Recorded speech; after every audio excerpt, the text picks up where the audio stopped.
In today's video, I'm going to show you exactly how to use the Monday.com whiteboard step by step.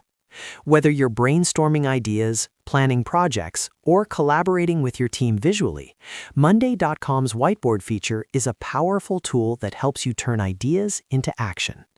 I'll walk you through installing a whiteboard app, creating your first board, and understanding all the essential tools so you can start using it confidently.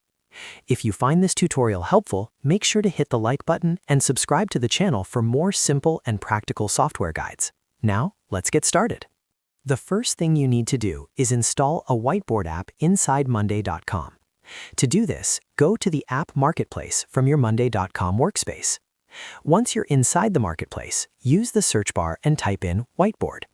You'll see different whiteboard apps available depending on your plan and region. Take a moment to review the options, choose the one that best fits your needs, and click Install. After installation is complete, the app will be added to your account and ready to use. Next, let's create a standalone whiteboard. On the left-hand sidebar of your Monday.com workspace, click the plus icon labeled Add. From the menu that appears, select Installed Apps. You'll now see the whiteboard app you just installed. Click on it to begin setting up your new whiteboard workspace. This allows you to create a dedicated whiteboard separate from your regular task boards, which is perfect for brainstorming sessions or visual planning. Now, click on New Board to create your whiteboard.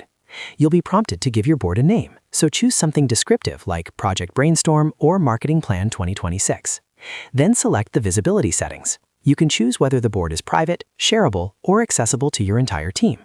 Once you've selected the appropriate visibility option, click Next to continue. At this stage, Monday.com may ask if you want to import data from an existing board.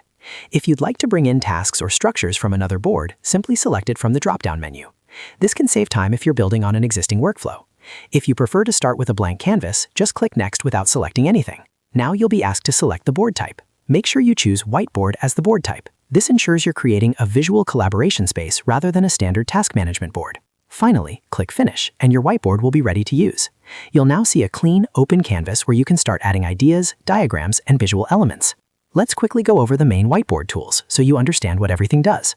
On the left-hand toolbar, you'll see several useful options. The cursor tool allows you to select, drag, and resize objects on your board.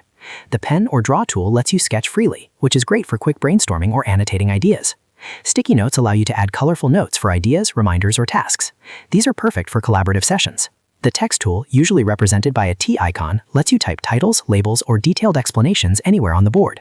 The Shapes tool gives you access to boxes, circles, and arrows, which are ideal for building diagrams and workflows. You can also upload images, including screenshots or graphics, to visually support your ideas. Connectors or lines help you link different elements together, making it easy to create mind maps or flowcharts. And finally, frames allow you to organize sections of your board into structured areas, keeping everything neat and easy to navigate. And that's it. You now know how to install a whiteboard app, create a standalone whiteboard, set it up properly, and use all the essential tools inside Monday.com. With these steps, you can start brainstorming, planning, and collaborating more visually and effectively with your team. If this video helped you, make sure to hit that like button and subscribe for more easy-to-follow software tutorials. Thanks for watching, and I'll see you in the next video.